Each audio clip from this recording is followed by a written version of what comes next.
Mobile की घंटी लगातार बजे जा रही थी। दोनों बहुएं बतियाने में लगी थी, जबकि सास शांति देवी पूजा घर में थी। रक्षाबंधन का त्योहार पास में था, तो उससे पहले पूजा घर की सफाई कर रही थी। अरे बहू, देखना तो किसका फ़ोन है, शांति देवी ने कहा।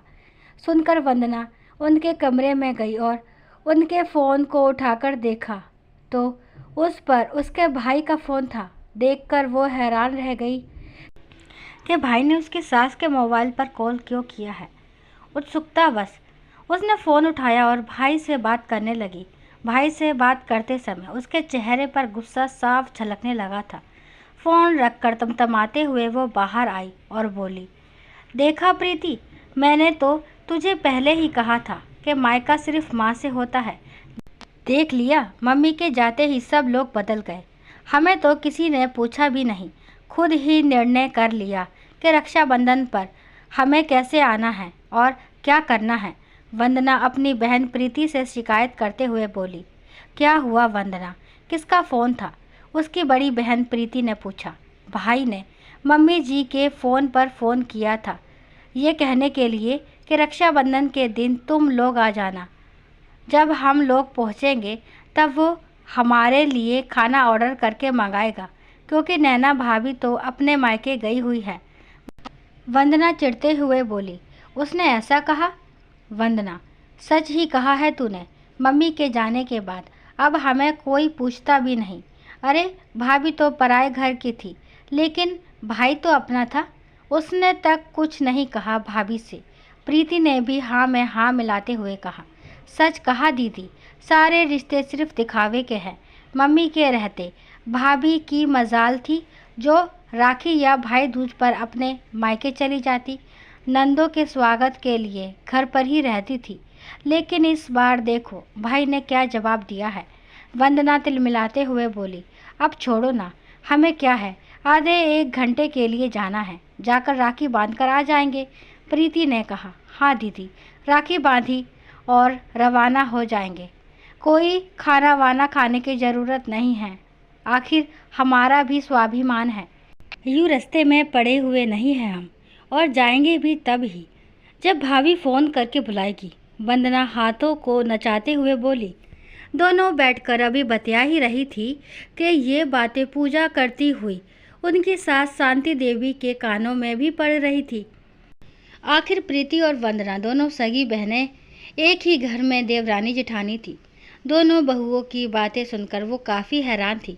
हैरानी उन्हें इस बात की हो रही थी कि देखो शिकायत भी कौन कर रहा है, जिन्होंने कभी खुद अपनी भाभी नैना को चैन से बैठने नहीं दिया, जो खुद राखी और भाई दूज पर अपनी ननद रेखा के आने से पहले मायके भाग जाया करती है। प्रीति और वंदना की शादी को 7 साल हो चुके थे। दोनों बहनें इस घर में एक साथ बहुएं बनकर आई थी। घर में उनके पति के अलावा सास शांति देवी और ननद रेखा थी। रेखा शादीशुदा थी, पर उनसे दोनों का कोई खास लगाव नहीं था। इन 7 सालों में कभी भी दोनों बहनें अपनी ननद रेखा के लिए किसी भी त्योहार पर यहाँ नहीं रुकी। हर बार बस मायके रवाना हो जाती थी और वहाँ जाकर अपनी भाभी नैना की नाक में दम करती थी। दोनों को ही अपनी मम्मी की पूरी शय थी। मजाल कि उनकी भाभी किसी त्योहार पर मायके चली जाए। नैना सीधी सादी थी, मन ही मन कुढ़ती रहती थी, लेकिन अपने हक के लिए ज़्यादा कुछ बोल नहीं पाती थी। हर त्योहार पर नैना का भाई अंकुर ही उससे मिलने आता था, पर वह ज़्यादा देर नहीं रुकता था, क्योंकि प्रीति, वंदना और उनकी मम्मी तानाकशी करती रहती थी। लेकिन 2 साल पहले मामला ज़्यादा बिगड़ गया। नैना के भाई अंकुर की नई नई शादी हुई थी। अपने पति अविनाश के कहने पर नैना ने अपने भाई को आने से मना कर दिया, ये कहकर के इस बार वह खुद मायके जाएगी। रक्षाबंधन पर अविनाश ने अपनी माँ से पूछा तो शांति देवी ने बाद में देखते हैं कहकर बात टाल दी। तब प्रीति और वंदना भी वही थी। अविनाश ने सोचा कि शायद बहनें राखी बांधकर फ्री हो जाए तो फिर सब निकल जाएंगे, पर ऐसा नहीं हुआ। जब दोबारा पूछा गया तो शांति देवी बिगड़ गई। यहाँ दोनों नंदे मायके आई हैं और इसे मायके जाने की पड़ी है। नैना ने हिम्मत कर कहा, मम्मी जी, भाई को मना कर चुकी हूँ, भाभी भी मेरा इंतज़ार कर रही हैं। कह दिया ना, तू कहीं नहीं जाएगी, शांति देवी बोली। पर मम्मी, ये भी किसी की बेटी है, इसके भाई भाभी भी इसका इंतज़ार करते हैं, अविनाश ने कहा। वाह बेटा, अब पत्नी के लिए इसकी जुबान खुल गई। शांति देवी भड़क गई। क्यों मम्मी, आपकी बेटियां भी तो किसी की बहुएं हैं, और हम में और इसमें बहुत फ़र्क है, बीच में वंदना बोली। क्या फ़र्क है? इंसानियत का तो कोई फ़र्क नहीं होता, अविनाश ने जवाब दिया। बात इतनी बढ़ गई कि शांति देवी, प्रीति और वंदना तीनों एकजुट हो गई। अंत में नैना ने भाई को फ़ोन कर मना कर दिया। भाई अंकुर फिर भी आया, राखी बंधवाकर चला गया। पर उस दिन जो बात तीर बनकर नैना के दिल में चुभ गई। कुछ लोगों को अपनी नंदों से बराबरी करने की आदत हो जाती है। वक्त वक्त पर बताना पड़ता है कि उनकी औकात क्या है। उस दिन नैना ने ठान लिया, अब चाहे जो हो, सास के बाद नंदों को मायके आने का न्योता नहीं देगी। भाई चाहे रिश्ता रखे। अब जब मम्मी शांति देवी नहीं रही और पहला रक्षाबंधन आया तो भाई अंकुर ने फ़ोन किया, बहनों, इस बार नैना एक दिन पहले मायके चली जाएगी। तुम बताओ क्या खाओगी, मैं ऑर्डर कर दूंगा। ये सुनकर प्रीति और वंदना तिलमिला गई। जब भाई आया तो बोली, क्या लेने आया है?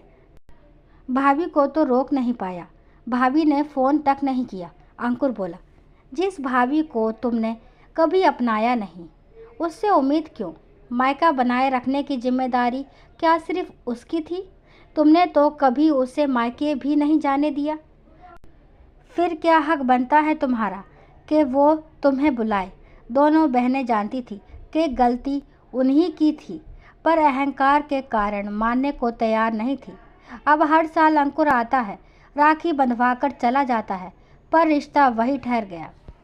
अगर कहानी पसंद आती है तो प्लीज़ मेरे चैनल को लाइक, शेयर, सब्सक्राइब करना ना भूलें, और इस कहानी के बारे में आपके जो भी विचार है कमेंट बॉक्स में ज़रूर बताएं।